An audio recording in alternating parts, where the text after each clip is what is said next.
Facts.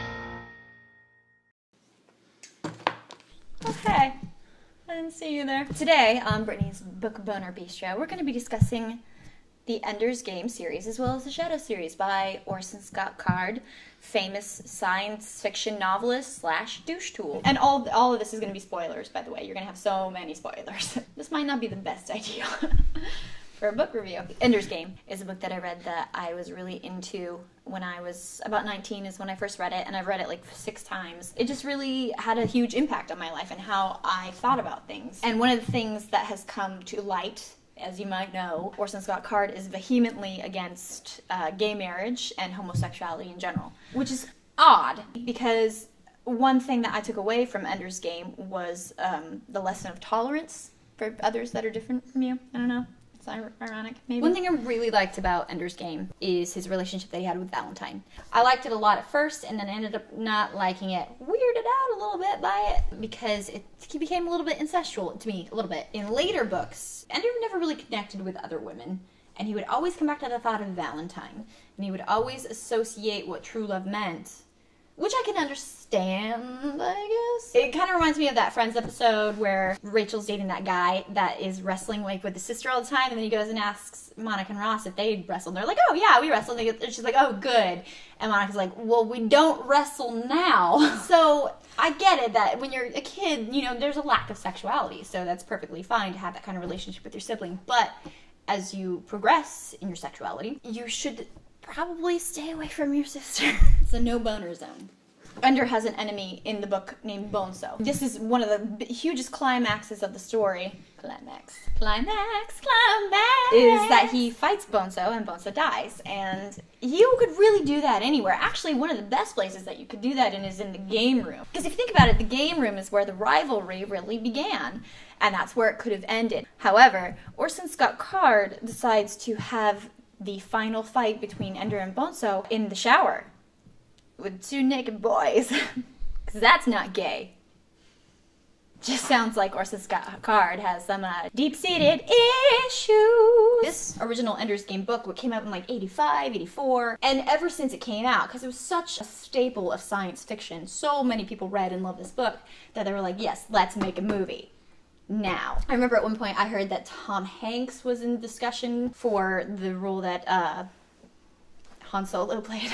Was not horrible, I won't say that. It was just, it missed a lot. I think it's always a hard thing to do when you have a first-person narration as a book and you want to adapt it to a movie. That's Viagra boner hard. And it was very Hollywoodized. They forced a relationship that kind of seemed to be blooming between him and Petra, which is fucking bullshit because Petra is Bean's bitch. Ho, whatever you want to call her. Bitches love being called hoes.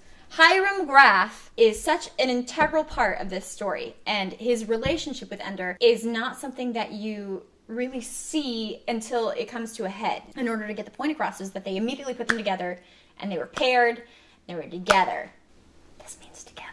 I don't know what point I was trying to make. Here's something cool also. There was these spin-offs called First Meetings in the Enderverse and A War of Gifts. You got to see a lot more of the backstory of Ender's parents and how they met, and then you got to see him do it. No, you didn't. You just assumed.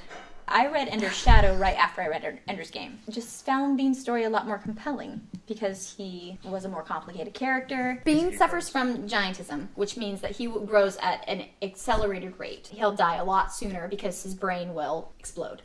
He's not connected to humanity the same way that Ender is. Ender is an incredibly empathetic character in that he has just a butt ton of empathy for everything and anyone, even bugs, giant bugs. This is going to be so confusing to people. But he does end up having a very meaningful relationship and kids with Petra. I really like their storyline. And you just want to root for Bean and you want him to succeed because, man, he's gonna... But he gets a lot longer than you think he does because he goes into space, like you do, and he takes some of his giant freak children with him. They're not giant babies yet. They're going to be giants in the future. They grow at a fairly normal rate for a while, and then they just... through the roof. Shaq status. Yeah. It's hard for me to discount a person completely because I don't agree with their views in life. I like to try to keep a person's art separate from how they feel politically about things. I think people have something to offer the world in a lot of different ways. I don't know what I'm trying to say. I do know what I'm trying to say. I'm just not able to communicate it because I lack stuff. Orson Scott Card is a great writer. I would still read. I'm going to read Shadows Alive. I'll be going to the library. I'll be getting a library card. I can't believe I don't have a library card. My life has no direction. I would encourage anybody to go to the library and don't put money in this bag of dicks pockets. Fish dicks. Fish sticks. Fish. You know what? I bet there's a kid in life who thinks that you say fish sticks, but you mean fish dicks. Because fish sticks kind of look like they could be fish dicks. And that's the lesson that we learned today.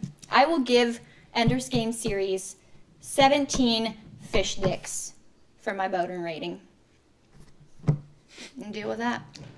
Baseline. Baseline. Baseline. Baseline. Baseline. Baseline. Baseline. Baseline. Baseline. Baseline. Subscribe, or I'll kill your family. I'll kill them all.